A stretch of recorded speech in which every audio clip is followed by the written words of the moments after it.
Dr. J.J.Kelly, it has been such a crazy year, and there's something that I've been wanting to talk to you about, and it's mental health when it comes to how is this political, how do you think this political climate and this bombarding of negative and warfare of, I don't know, feelings, emotions affecting the community here, I mean, our community, our country, because I haven't been much out there, but I'm like personally have to walk away from it from time to time because it drives me nuts. Oh, yeah, I think that's the move. Inundating or like doom scrolling, I can see of the people that I know, work with, and am also social with, I can see just by their demeanor and their energy who's spending their days doom scrolling. Wow. Like in bed, like it's the exact opposite of what we've been talking about, like go to nature and recharge. Everyone's exhausting themselves. I mean, I think I don't want to get too into the politics themselves. However, I think people on all sides of politics are pretty exhausted by the inundation in the media. And to take breaks on purpose is really necessary. I'm talking like leave the phone in the car when you go for a walk in the woods. Make sure you're taking time away from the phone and screens. And, kids in school, everything's on Zoom. Like there is just such a recipe for exhaustion right now, emotional exhaustion. And nobody has any skills because nobody teaches us emotional intelligence skills. So everyone's kind of floundering, knowing that they don't feel at their best. Their mental wellness is not exuberant and joyful. However, they don't know what to do about it.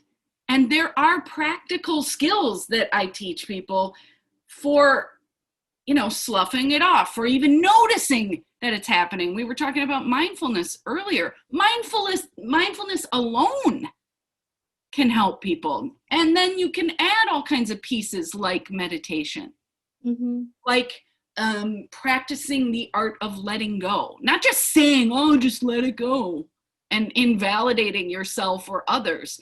The practice of letting go, which starts with, I'm feeling fill in the blank. I'm deciding to let it go in this moment for me. That's a good one. It's a big so I'm feeling, acknowledging the feeling and then let it go. Yes. And because, any emotion, let's say fear, anger, I feel, and then name your emotion. That's already an act of validation. And then you are at that choice point, right? I can let it go. I can do something about it. You choose based on your values. It could be different by the day or the situation or whatever, but just having an awareness of your emotional experience, that it's effective to validate it, and then noticing the choice point, and then choosing one way or the other. I mean, that's like 4 different major steps of mindfulness right there that nobody does. I mean, those are pieces of one of the 4 modules that I teach, and that's already a potentially life-changing practice, as you know. Yes. Tell us more about your techniques. Well, they're based on dialectical behavior therapy. So my whole life is a Venn diagram, those 2 circles and middle path, kind of teaching people to, instead of pushing everything into a black and white, speaking of politics and where our country's at, I try to teach people that that's not a reality. That's a fear reaction, pushing something to a place of fake certainty. Certainty is not real. So that black and white thing is just a fear response of getting, I don't want to deal with this, but everything is gray. The reality is everything's gray. So I try to teach people to manage the anxiety of facing that reality that everything's gray, that certainty's bullshit, as is control. Right. And the unknown is reality. So you better get some skills for dealing with it, or you're just going to keep doing that black and white thing. So I actually think this is how we heal the political climate and our country, and actually the world. Yes. So however people do it, through art, through teaching emotional intelligence skills, like we all have our unique talents that when developed can be shared with others to help make contribute to humanity. Right. So, but it all is this in a personalized way. What were you going to say? I was going to say that that's awesome that you say that you're speaking about we're not black and white, because that's exactly how I'm feeling. I was brainstorming on that yesterday, because there's belief, there's both sides of the aisle per se have this, and I feel like, okay, so I'm called to make a choice here, right? Yes. Because in order for me to vote, I have to choose what side I'm going to vote for. Uh-huh. But if I go really deep into, not right now looking at, the person, and that's what we're going to be voting for, the people. But there's also belief there that I can share with either one. Yes. Which now has been so corrupted in our minds. Yeah. You know what I mean? So yes, it's like, I do. If you hear the word pro-life, there's hatred towards that in this side. But if you hear abortion, then there's hatred from this side also. For me, that's the most delicate subject for me, because I love life. What most people do is the thing. Most people love life, want to have a joyful life, and want it for others as well. Exactly. So to make this word into it's just programming. Right? Programming. I'm like, hey, I do believe I'm pro-life, but I also respect women's decision. Like, I'm a woman. I don't want anybody to tell me, but if it was for me, my personal choice would be against abortion. So where is that gonna put me in this conversation? Yeah, it's getting so everything. I was gonna say it's getting politicized. It's always been political and personal, and that there's no separating that kind of thing. I just, reasonable people can disagree. I don't know when we got to a place where we can't talk about things in a respectful way. We can't differ in a respectful way with particularly with friends, family, people that you love. I think if it can just stay on a level of respectful, there's absolutely no reason why we can't all talk and find our middle ground with each other. However, it gets really rude really fast, and that's because of emotions, and because people get emotionally dysregulated, and they don't have the emotional intelligence skills to regulate that emotion enough to behave according to their values.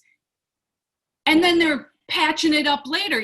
They're saying something, being a dick to somebody that they love during a political conversation, and then later they're justifying it, or even in the moment they're justifying, well, I get to do. No, inside that if you violate your own value system, you're going to feel shame. You can explain it away all you want, but that's bullshit, and it's rationalization, and you are going to feel shame. And then that erodes self-esteem, which leads to worse behavior. I think that's how it's evolving.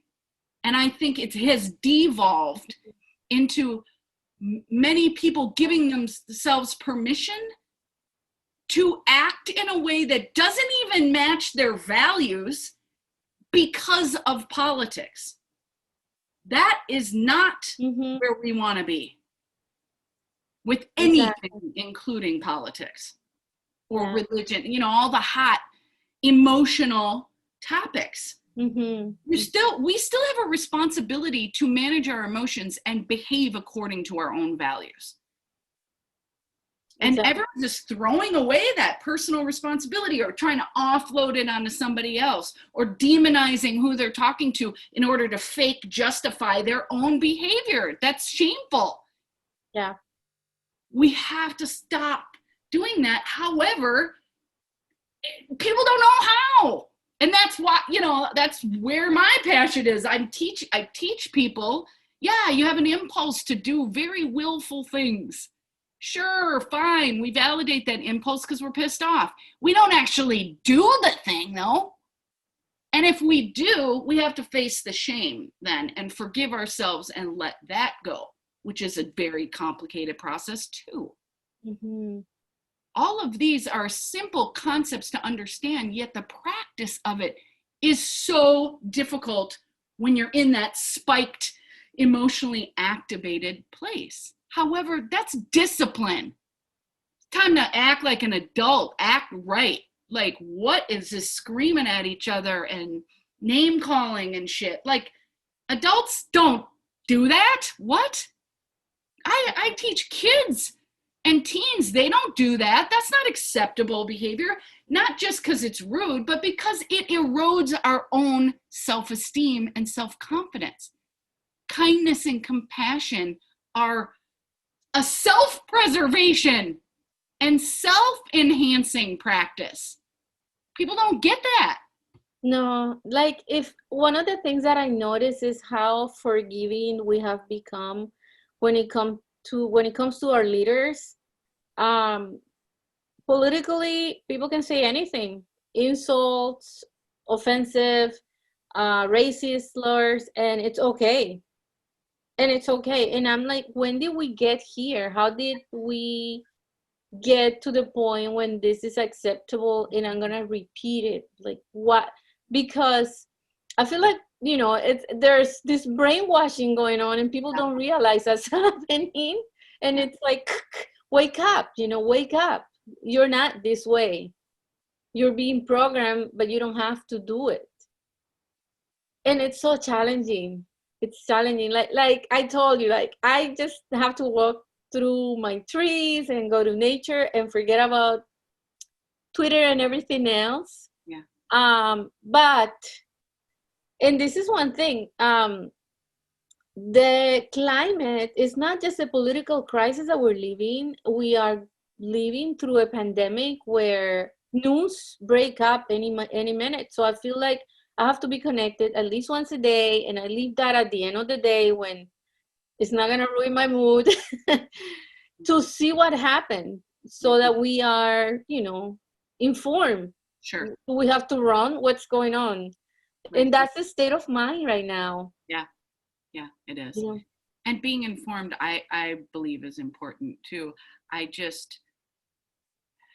You can feel that point, right? Where you're in it, you're on social media or however you get informed, and all of a sudden it starts to turn. Like the scales have now tipped toward, I'm making myself emotionally sick in some way. I've been on here too long.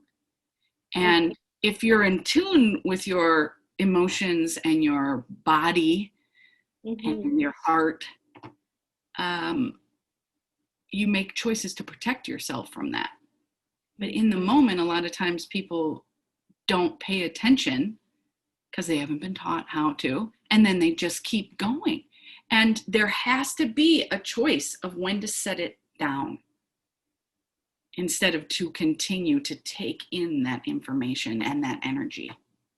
Should we look for signs? What would you advise? Like, I would advise checking in with your guts. Like, I mean, I'm always like one that's like, you know, trust your gut. But now I'm talking about like gastrointestinal. Like if your stomach gets tight or has a sinking feeling, or your shoulders are like this, your jaw, like Your body tells you when this tension has reached a boiling point within you.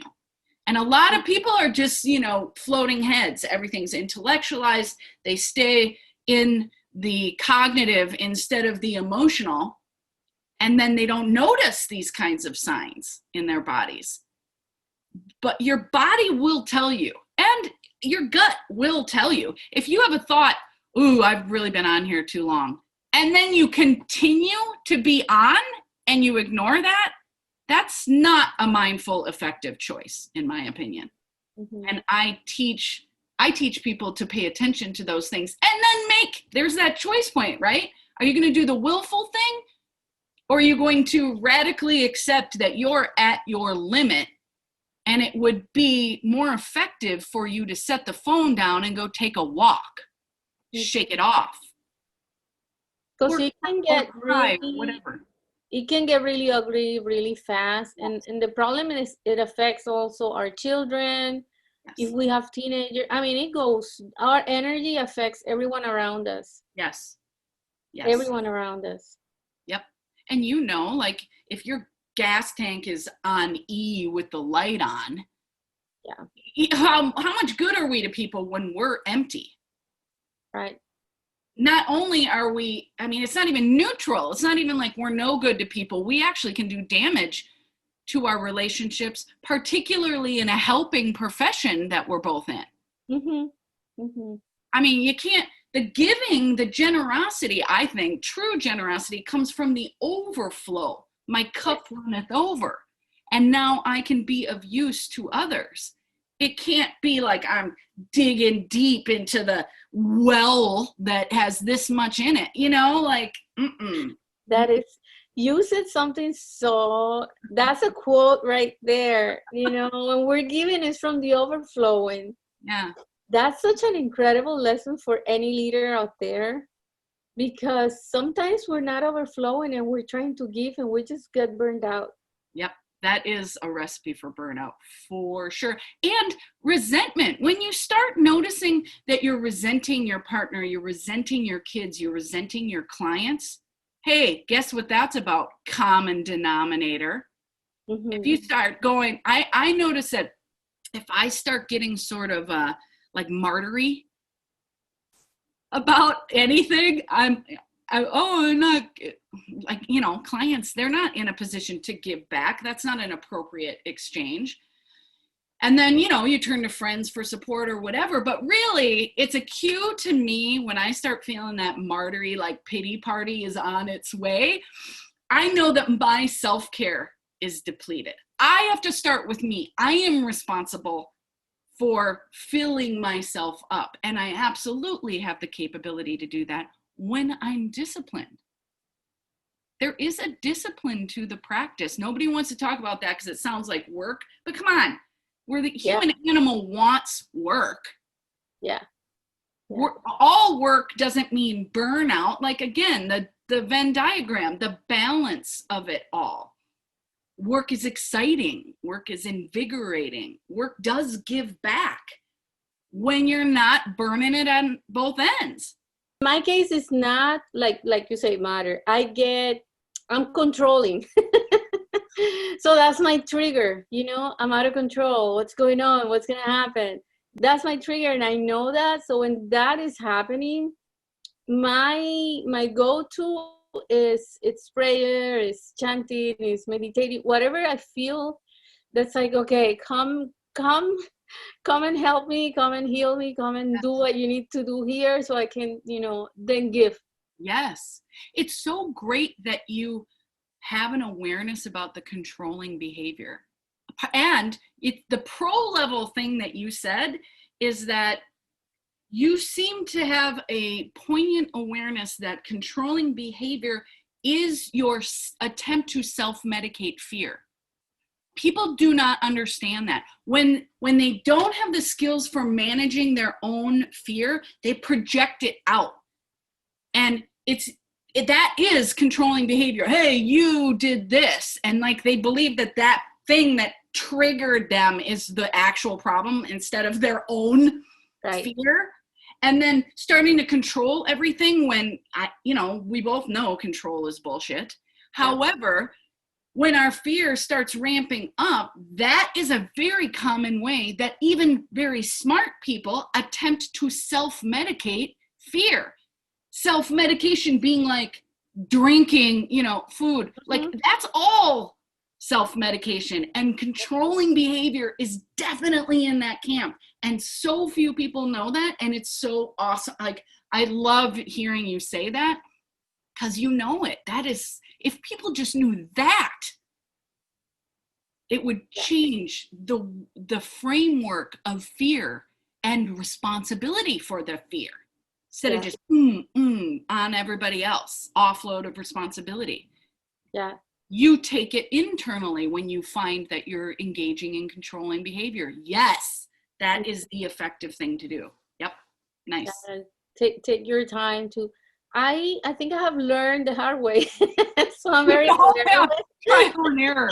Yeah, totally. I made my bumming mistakes because of my controlling behavior. But if anyone is controlling out there, has that thing in common with me, there's something that I was missing out, and until I surrender, yes, I could enjoy. And it's like being surprised by the universe. Yeah, totally. Because I'm not in control anymore. Yeah. And then, the universe sometimes has bigger things for you, and you don't even know it, because you're like, this is what I have to do. Totally. That's like totally part, I love that word, surrender. That's a new concept for me to embrace over the last few years. I mean, everything was just do it myself. Don't ask for help. Like, our society reinforces that kind of hyper independence, and doesn't see that hyper independence is usually a trauma response, by the way. Yes. And part of a patriarchal society that says just plowing through is the way to go. What? If we get into that, the conversation gets really interesting. Oh, well, let's go. Because I think this is my belief that women, we're not working. We were not out there in the field before. Right. And there was a moment when women had to work. Men were at work, and what we're going to do, let's just get out and do our thing. Yep. But we learned from them. We were mimicking, and we've been mimicking their behavior at work. We forgot about intuition and all the gifts that we have. That's right. And that's not only patriarchal, it's racist too. Yeah. It supports a white supremacy model. Yeah. Exactly. It's also heteronormative and therefore homophobic as well. I mean, I can go on and on, but all those isms are running the show due to the patriarchy. And I want to just say that hurts men as well. When I say that, people are really quick to make it like I am a man-hating person, which I am not. And I feel for men, considering the only emotion they get to feel in our society is anger. Right. When they were suppressed themselves, Yeah. Boys don't cry and things like that. When the human animal is wired for fear, for survival. But then society says if you admit to fear, meaning validating your own fear, then that's weak? What? Mm-hmm. That is not emotionally intelligent. Right. Suppressing emotions when we have experiences of emotions, like that's just part of our makeup as the human animal. It makes absolutely no logical sense to ignore emotions. That's not even logical. Using logic to tamp down emotions? No, that doesn't make any sense. It drives me crazy. It's so true. But I'm with you. The feminine side of society being filled up with the masculine side once again. That is how we function at our highest level. The intuitive, there are so many gifts, all that stuff, all that witchy stuff that got stamped out, Yep. The medicine woman, the witch, since I've been calling myself the punk rock doc, which I think you are the punk rock doctor. I absolutely. It's not just the title. You totally embrace that. I mean, that's you. I agree. It's just that branding is such a funny concept and so not punk. Like the whole thing is just hilarious to me. However, as I've like had that name put on, other names have come out, like Clinician Witch, the Bullshit Slayer. Like, I like that. The Bullshit Slayer. That's awesome. You know, like they're all so funny, and when we claim these gifts out loud, you know, on social media, it's funny how much more we can embody them when we've claimed that. I mean, so much of this stuff, particularly for women, I think, is that we're quiet about it. We're quiet about our gifts. We've been quiet for a while because our word has power. Yeah. There's power in what we say. So yeah. Yep. So we got to say it loudly and all the time, I think. Yeah. Tell me about the book. Oh my goodness. This is the one I've been waiting to write. This, can you see that? Oh my goodness. I loved it. And by the way, this is Nathan's painting, nathanprobonik.com. He let me use his painting for the, you know, because artists, these people are my jam. So this one is the young person's guide that goes with the other one.